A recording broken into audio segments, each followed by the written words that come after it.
What's going on, guys? So in this video, I'm going to be breaking down why the water hauling industry in the oil field is the #1 business to be a part of. If you guys are new to the channel, I would highly recommend starting off by watching the video earlier on that we posted about the profit margin breakdown, where we go through the revenue versus the expenses, so you see exactly how much you're profiting at the end of every single month in this industry. And if you want more information, I'd also suggest going on our Instagram page, Old Brick Road, link in bio to our website to see exactly how you guys get into the water hauling industry the easiest way. So we'll start off at the top. Well, before I even start off, so I'll give you guys the different points you're going to be touching on. So I got a notebook right next to me, make my life a little bit easier. So we're going to be going over, and obviously this video is why is the water hauling industry the #1 market. So we're going to be going through because profit margins, small buy-in, ideal customers, factoring, reoccurring revenue model, AI proof, not subject to DOT log, long job durations, 24-hour business, 365 days a year, no e-logs, high ticket pricing, low competition, easy entry, easily scalable, and easy systems that are implemented within the business to be able to help you get in. So we're going to be starting off at the top. We're going to be talking about the profit margins themselves. So to give you an idea, and I'm not a financial guy, but I went to the bank the other day to try to get a loan in order to be able to fund our expansion. To make life that much quicker, because at the end of the day I see money as time. So I much rather utilize the bank's money and basically utilize their time that they're giving me, because that's what they're giving me, money, time, and then I'm paying a few interest points on top of that, but time is worth that extra percentage, so that's why I do what I do. So I much rather use the bank's money rather than my money, but yep, that's kind of off topic. So I went to the bank and they were looking at my cash flow for the year after all my expenses were written off, and they say the average, and I don't know the actual term for these numbers, but the average business is around 0.85 to 1.1 when it comes to the calculations that they do. In order to be able to give someone a loan, they're looking for that 1.3 mark. My business is cash flowing at that 2.3 mark. So our business cash flows more than double the average business owner in America. That's what I'm thinking by those numbers. So that didn't make too much sense to you guys, but I just want to give you those numbers that my banker was kind of telling me. So let's go to profit margin. So in my profit margin video, I break down the exact math behind everything. But to give you guys an example, as a single owner operator, you can profit yourself $20,000 to $30,000 at the end of every single month. And once you start growing your fleet, you can profit yourself $10,000 a month per unit after all expenses are calculated for. So like I said, go to my video about the breakdown of profits. But for an individual to get in this business and by himself, without any employees, without any team behind him, profit $20,000 to $30,000 a month is fucking crazy. Try a pressure washing business, try a contracting business, try a restaurant, buy some real estate properties. We're talking about, look at every other industry. What industry are you seeing that you could profit yourself $20,000 to $30,000 a month by yourself? And then on top of that, be able to scale a business where you're profiting $10,000 a month per driver. Fuck, you got yourself 5 drivers on the road, and plus yourself running as a single owner operator, you're talking about $70,000 to $80,000 a month worth of profits. And it ain't that hard to get to that spot. So, at the very top, the reason why I believe that the water hauling game is #1 industry is because the profit margins are just that large. Like I said, go to my video about the breakdown of the true profits so you can see exactly what I'm talking about. So, the next thing. So small buy-in to see these profits. So in most businesses, let's say you want to buy a fucking real estate property. Let's say you want to buy a 5 to 7 unit building. All right, it's going to cost you $700,000 to buy the unit. And you got to put down 20%, which is $125,000 to $200,000 just to see a 10% return on investment year after year. Or let's say you want to open a restaurant. Same deal. In any other fucking business, you gotta front some mean capital to be able to get in just to see a crumb of money in return. In this business, you can literally go to the bank and get a loan for 20 grand. Your payments on that loan across 5 years are gonna be $500 a month. And with that 20 grand, you could buy yourself a semi-truck. And then you have operated, so literally, bro, a semi-truck you could buy from 8 to 20,000. I bought them as low as 8. I don't buy them as more than 20 grand. All right? And from there, you could rent a trailer for $1,500, and then you just got to get your hoses, your fittings, your fluids, your insurance, which is a few $1,000s, and literally for $25,000 to $30,000 that you got a loan for the bank for, that your payments are $500-600 a month, that's getting paid off on its own because you're running, is fucking incredible. You're talking about half a day of work pays for that loan, and you're literally off to the races. I don't know another industry where you could do it that easily and for that cheap to see the same type of returns. So profit margins are a lot higher. Very small buy-in compared to the majority of the industries out there. You buy a pressure washer for, I don't know, a few $100 and start pressure washing places, but how much money are you really gonna be making? You set up a fucking lemonade stand for, I don't know, $10. How much money are you gonna be making? But to be able to only have to invest 20 to 30 grand to then see 20 to $30,000 a month in profits is fucking crazy. Show me another business where within 1 month you got your initial investment right back and then everything else after that is just straight profit. I don't know. Tell me. And please, fucking tell me. Because I'm always on the look and I can't find anything better. So profit margins, small buy-in, ideal customers. So with most businesses, especially when you're talking about service businesses, most times you're not working for giant customers. Most time you're servicing mom and pop customers, or you're servicing consumers. So like, let's say you're in a roofing company, you go to someone's house, you knock on their door, you try to get the sale, and you go ahead and you do their roof, and then you send them the invoice, and now you're knocking on their door over and over and over again to try to get paid by that customer. Or they're trying to finagle you in price and bust you down every step of the way, or they're complaining about invoices. There's just so many different things. Dealing with consumers is fucking bull. And let's say you're maybe on a larger scale, and then you're dealing with these big companies. You're dealing with these big companies. Let's say there's a giant hurricane, destroys a bunch of houses, and then you're having to deal with the insurance company, and the insurance company takes you 6 months to pay you, and they're busting you down. It's the same deal. In most businesses, you're dealing with dog shit customers that either don't have money or don't want to pay bills. In this industry, we're dealing with oil companies. We're dealing with companies that are worth hundreds of millions of dollars. That little $2,000 invoice for the day isn't a big deal to them. And not just that, they got the money to pay it. Literally, hey, you do a job, you give them the invoice, they give you the money. There's net terms there, but that kind of gets me into my next thought. Factoring companies. When dealing with larger customers, there's something called a factoring company that's able to come in. There's something called a factoring company that's able to come in. They buy out your receivables, they front you the money right away, and then they wait to get paid on the back end. So you're dealing with the ideal customers, and in our business, we are geared perfectly and have the systems and partnerships to be able to front money very easily. And there's no credit application process, there's no approval process. Now you gotta go to the bank for a month and ask them for a loan on your receivables. No, it's fucking instant. Ticket gets submitted, ticket gets approved, you get your money next day. That's what a factoring company is. And there's not a lot of businesses in the world that you get deal with factoring companies, because the only time you get deal with a factoring company is because you're dealing with a customer that is so economically situated that there's no risk of them going delinquent. So yeah, factoring companies. Recurring revenue model. That's another big thing out here, alright? Just because you do a job with someone one time doesn't mean that it's done forever. That same customer calls you over and over and over and over and over again. They might call for 2 trucks one day, 4 trucks another day, 6 trucks another day, $4,000 here, $10,000 there, $15,000 here, $20,000 there. So it's not, for example, a real estate agent that's knocking door to door just to get one sale. He makes his $2,000, $3,000, and then you don't hear from that guy for another 4 to 7 years until he buys a house again, and you're on the hunt for another customer. No. Literally, one customer being locked in could get, I'll tell you right now, I got one customer pays me $1.8 million a year. Got another customer, pays me about $2 million a year. Got another customer, pays me about $1.2 million a year. Got another customer, pays me about $500,000 a year. I'm talking like every single customer I got, they call me on a consistent basis because they're always doing operations. They're always on to the next job. They're always on to the next task. They don't slow down. Compared to you go to a homeowner, he might need his fucking pipes fixed once. He might need electrical work done one time. And then that's it. But this is a reoccurring revenue model, where literally customers need trucks every single day, and it's the same customer that calls you over and over and over and over again. So you start building a relationship. You get locked in. You can lock in one customer, and like for the rest of your life, you're making that $1.82 million off that one guy. And all you need is 3 or 4 or 5 of them. $1 million here, 1.5 here, 1.2 here, $750,000 here, $250,000 there. I mean, you have a solid business after that, dog.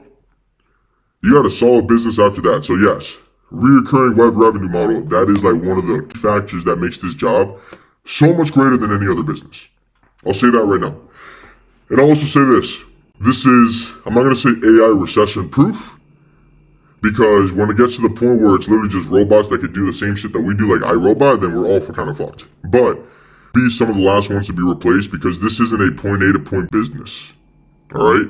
I'm saying this right now. Accountants, lawyers, data entry, customer service, over-the-phone sales reps, frac sand holders, over-the-road haulers, reefer haulers, warehouse workers, assembly workers.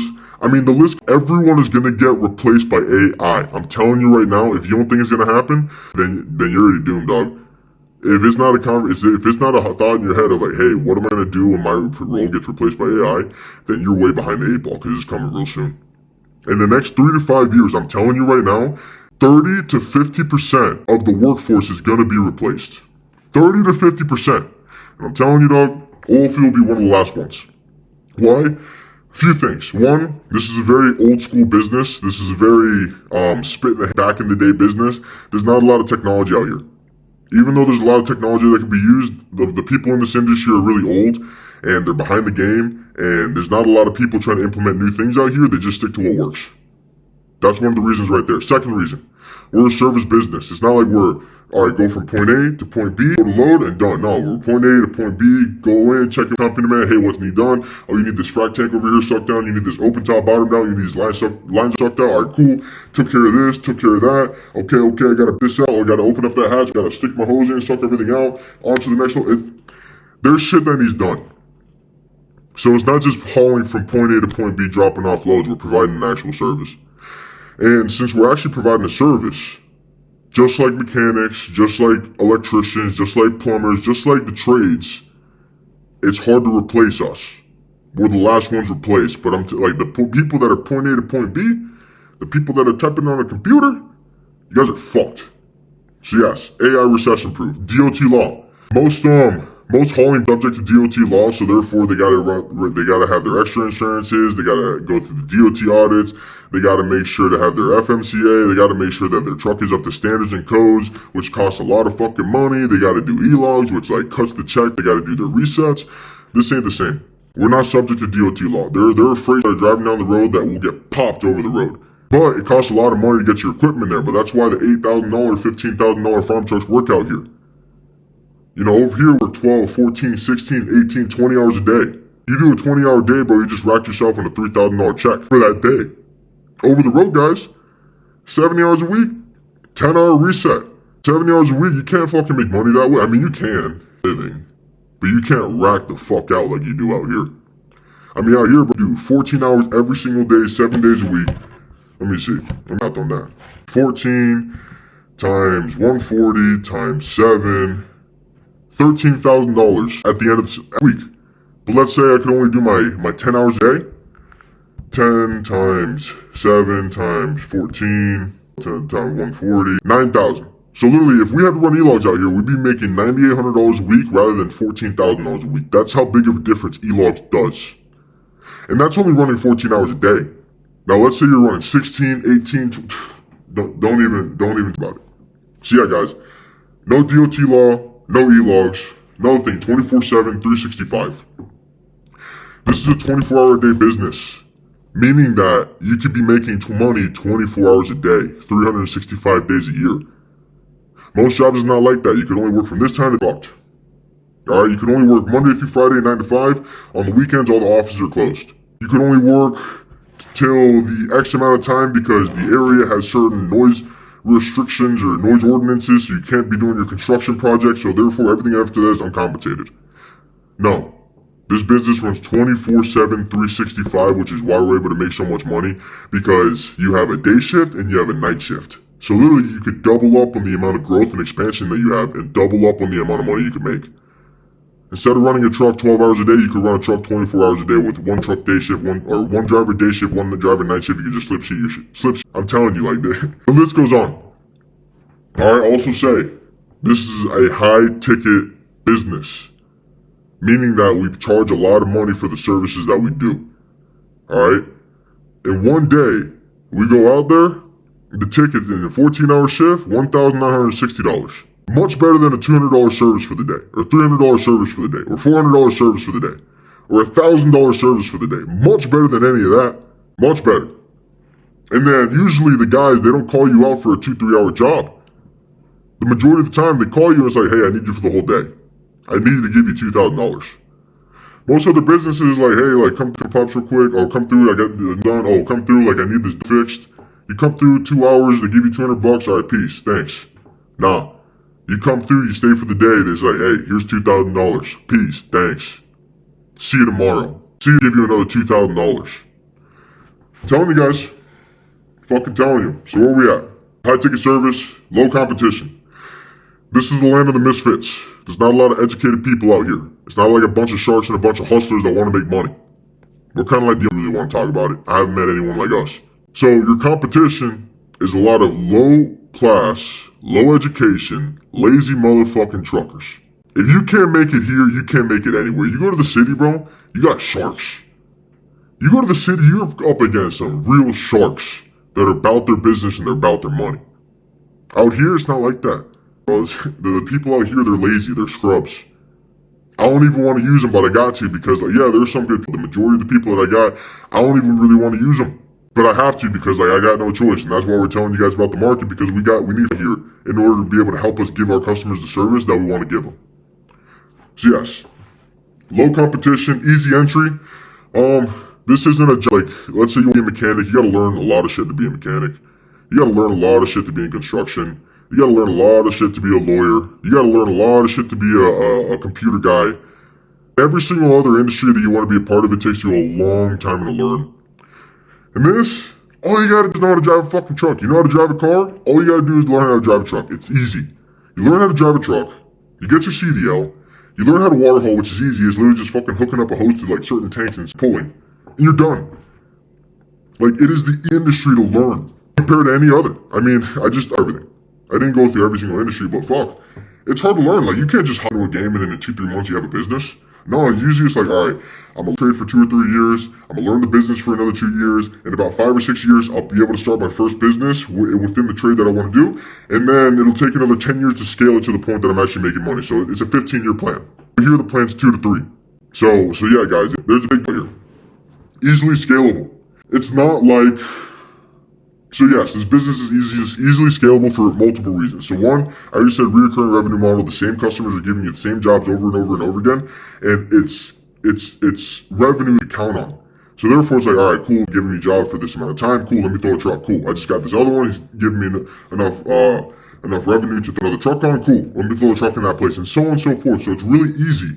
Not just that, since I said it's a 24/7, 365 business, you got day shift, night shift, and you have 365 days a year, that's that much more business that you can throw drivers onto. Not just that, there's not a lot that you need to scale. It's literally just buying the truck, getting the trailer, hoses, fittings, driver. Sending to work.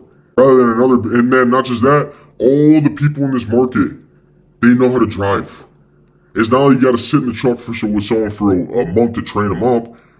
But let's say you have a restaurant, you bring them in, you gotta teach them the system, you gotta teach them the menu, you gotta teach them a lot of things. Let's say it's a contractor. Like, all these businesses, you gotta teach your person so much. And just for them to quit in 2 or 3 weeks, then you're back to square one. This is like, hey, you know how to water haul? Alright, cool. Hop in the truck with me, let's go out for a day. Awesome. You know what you're doing? Sweet. I see what you're doing. Cool. Get to work. Done. Within 1 day, your driver's onboarded. You go over to the fuel in 1 day to see he knows what he's doing. Out to work. Easily scalable, guys. And not just that, easy systems. This game is designed for owner-operators. This industry is designed for owner-operators. Meaning that you're subcontracted under companies that have all the systems in place. You don't have to worry about invoicing. You don't have to worry about customer communication. You don't have to worry about dispatching. Literally, like, you have a broker, they send you work orders, you take care of the job, you make your money. Rather than in most situations, you gotta do sales, you gotta do invoicing, you gotta do accounts payables, you gotta do accounts receivables, you gotta fucking hire office staff. In this, you don't gotta do none of that. This is such a Lego business. Lego meaning like all you gotta do is just put them together, rather than having to build something from scratch. So yes, there's a lot of reasons why this industry is greater than any other business in my opinion. Like I said, this is an opinion, but at the same time, our opinion is typically a little bit better than most people, and it usually is truth. So yeah, guys, if you guys want to know more, we are selling a fucking course. Oh shit, who would have thought? If you're interested in getting into the water hauling industry, go on Instagram, Old Brick Road, click the link in the bio, sign up for our free webinar, 7 p.m. Central on Wednesday, where you guys can come through, ask whatever question you want to ask to see if this is bullshit or if there's something you want to be a part of. Good luck.